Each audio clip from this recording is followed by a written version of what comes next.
بسم اللہ الرحمن الرحیم۔ السلام علیکم۔ میں آپ کے سامنے وقتاً فوقتاً سیاسی جو تجزیہ کاری ہے وہ بھی آپ کے سامنے رکھتا ہوں، لیکن میں نے ایک ایسا پروگرام بھی شروع کیا ہے جس میں آپ کو ایسی باتیں جو آپ کے لیے اصلاح کے لیے ضروری ہوتی ہیں، میں نے اس کا سلسلہ بھی شروع کیا ہے، اور ایسی یقیناً یہ میں نے اپنے مطالعے کے بعد آپ تک یہ معلومات پہنچانے کا میں نے سوچا ہے۔ امید ہے کہ میرے اس سلسلے کو آپ پسند کریں گے، اور آپ سے درخواست ہے کہ اپنے اس چینل کو ضرور سبسکرائب کریں، اور اپنے کمنٹس سے بھی مجھے ضرور آگاہ کیا کریں۔ اگر آپ دیکھتے ہیں تو مجھے اس سے ضرور آگاہ کیا کریں تاکہ میری حوصلہ افزائی بھی ہوتی رہے۔ ناظرین کرام، کہ بھارت کے ایک شہر بٹھنڈا، جو بہت بڑا شہر ہے انڈیا کا، جو مشرقی پنجاب میں ہے، وہ نہ صرف بڑا شہر ہے بلکہ ایک ایسا ریلوے جنکشن بھی ہے جہاں پہ مختلف گاڑیاں آتی ہیں اور ملک کے مختلف حصوں میں جاتی ہیں۔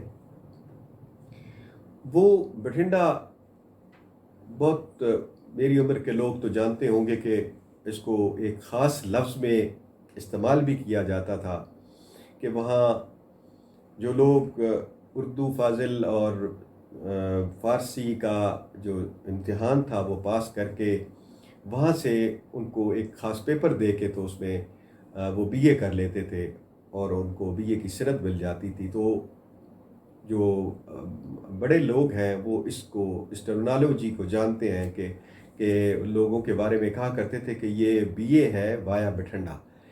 یہ بہت مشہور بات ہے۔ تو میں آج جو آپ کو بات بتانے والا ہوں کہ بٹھنڈا میں ایک رتن ہندی ایک نوجوان تھا۔ یہ 1400 سال پہلے کی بات ہے۔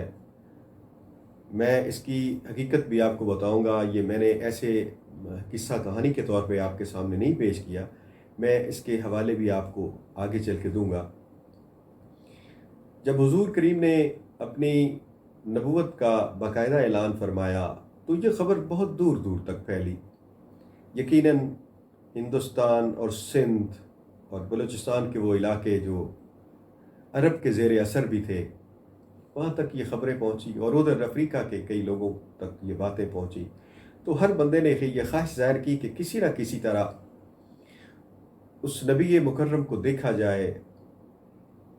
چنانچہ افریقہ سے بھی لوگ آئے، اور یہ جو ہند اور سندھ کہا جاتا تھا اس وقت، یہاں سے بٹھنڈا سے ایک رتن ہندی جو نوجوانوں میں بیٹھے باتیں کر رہے تھے، تو آپس میں باتیں کرتے کرتے انہوں نے کہا کہ سنا ہے کہ کوئی اوتار آیا ہے، چونکہ وہ ہندو تھا۔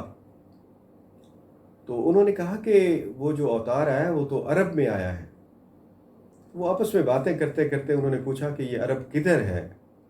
انہوں نے بتایا کہ وہ بہت دور ہے، بہت جانا مشکل ہے۔ بہرحال اس رتن ہندی نے ایک ارادہ کیا، اور اپنے ساتھ جو بھی ضروری سامان تھا وہ ساتھ لیا، اور وہ چل پڑا۔ یقیناً یہ سفر اسی طرح جیسے لوگ جاتے رہے ہیں کہ ایران کے راستے سے، ایسے زمینی راستے سے وہ مکہ شریف پہنچ گیا۔ یقیناً وہ مہینوں کا سفر ہوگا، سالوں کا سفر ہوگا۔ بہرحال اس نے ایک دل میں ٹھانی ہوئی تھی کہ میں نے ہر صورت میں یہ دیکھنا ہے، تو وہ مکہ میں پہنچ گیا۔ جب مکہ میں پہنچے تو انہوں نے جا کے لوگوں سے پوچھا، پتہ نہیں وہ کس زبان میں بات کر رہا ہوگا، کیسے لوگوں سے پوچھ رہا ہوگا کہ میں نے کس کو ملنا ہے۔ تو انہوں نے بتایا لوگوں نے کہ جی وہ تو مدینہ شریف تشریف لے جا چکے ہیں، یہاں سے ہجرت کر گئے۔ تو رتن ہندی نے یہ فیصلہ کیا کہ میں اتنا سفر ہندوستان کر کے اگر یہاں مکہ تک پہنچ گیا ہوں تو مجھے مدینہ کون سا دور ہے، 600 کلومیٹر ہے، یہ تو میں کر لوں گا۔ تو اس نے اپنا سفر جاری رکھا، اور وہ مدینہ پہنچ گیا، اور وہاں جا کے انہوں نے باقاعدہ حضور صلی اللہ علیہ وسلم کے پاس حاضری دی، اور کچھ عرصہ وہاں پہ رہے۔ اب میں اس واقعے کی تفصیل کے حوالے سے اس کے جو ریفرنس ہیں وہ میں دینا چاہتا ہوں کہ سب سے پہلا حوالہ ہے کہ بہت بڑے محدث، بہت بڑے مفسر شاہ عبد العزیز محدث دہلوی نے اپنی کتاب میں اس کا حوالہ دیا ہے اور لکھا ہے کہ رتن ہندی نے سفر کیا تھا اور حضور کی زیارت بھی کی تھی۔ اگر مجھ سے کوئی کتاب کا نام پوچھے گا تو وہ بھی آپ کو، جب آپ کمنٹ سیکشن میں پوچھیں گے تو آپ کو وہ بھی لکھ کے بھیجوں گا۔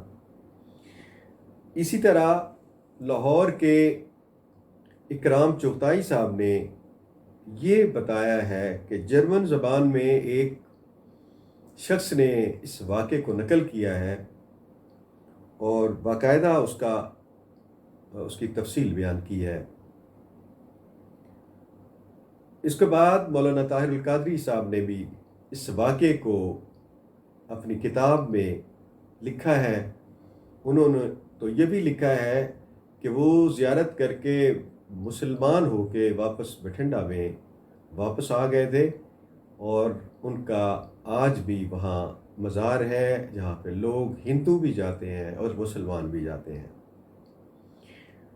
لوگوں کا خیال یہ بھی ہے کہ بابا رتن ہندی وہاں سے وہ بہت عرصہ رہے وہاں پہ مدینہ شریف میں، لیکن شاید واپس نہیں آئے۔ اس بات پہ اتفاق نہیں ہے کہ یہ جو بٹھنڈا میں بازار ہے یہ بابا رتن ہندی کا ہے یا وہ وہاں سے آئے ہی نہیں تھے۔ تاہم یہ معلومات تھیں جو میں نے سوچا کہ میں آپ کے ساتھ شیئر کروں، اور اگر کوئی مزید اس کے بارے میں آپ کو معلومات ہوں تو آپ یقیناً میرے ساتھ شیئر کر سکتے ہیں اور کمنٹ سیکشن میں مجھے ضرور بتائیں۔ ہو سکتا ہے میری بھی اس سلسلے میں اصلاح ہو جائے۔ اس کے ساتھ ہی میں آپ سے اجازت چاہوں گا، لیکن آپ کو پھر دوبارہ درخواست کرتا ہوں کہ اپنے چینل کو ضرور سبسکرائب کریں، اور تاکہ آپ کو اس قسم کے اچھے واقعات آپ تک پہنچتے رہیں۔ اس کے ساتھ ہی مجھے اجازت دیجیے۔ اللہ حافظ۔